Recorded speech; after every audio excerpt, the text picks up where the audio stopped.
or Enkidu, born of silence, endowed with strength by Ninurata. His whole body was shaggy with hair. He had a full head of hair, like a woman, his locks billowed in profusion like Ashnan. He knew neither people nor settled living, but wore a garment like Sumokan. He ate grasses with the gazelles and jostled at the watering hole with animals. As with animals, his thirst was slaked with mere water.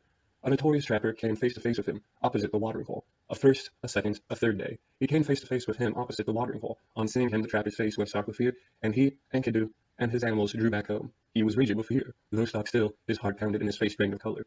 He was miserable to the core, and his face looked like one who had made a long journey. The trapper addressed his father, saying, "Father, a certain fellow has come from the mountains. He is the mightiest in the land. His strength is mighty as the meteorite of Anu.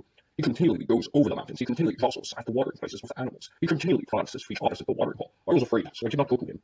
Spilled in the pits I had dug, wrenched out the traps that I had spread, released from my grasp the wild animals. He does not let me make my rounds in the wilderness." The trapper's father spoke to him, saying, "My son, there lives in Uruk a certain Gilgamesh. There is no one stronger than he. He is as strong as a meteorite of Anu.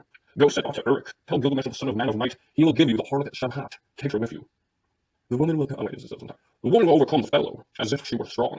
When the animals are drinking at the watering place, have her take off her robe and expose her sex. When he sees her, he will draw near to her, and the animals who grew up in the wilderness will be alien to him."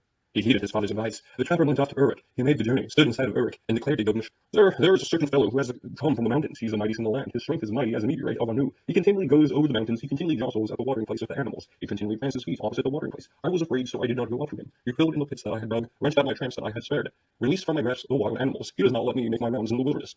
Gilgamesh said to the trapper, "Go, trapper, and bring the harlot, Shamhat, with you. When the animals are drinking at the watering place, have her take off her robe and expose her sex. When he sees her, he will draw near to her, and his animals who grew up in the wilderness will be alien to him." The trapper went, bringing the harlot Shamhat with him. They set off the journey, making their right way. On the third day, they arrived at the appointed place, and the trapper and the harlot sat down at their post.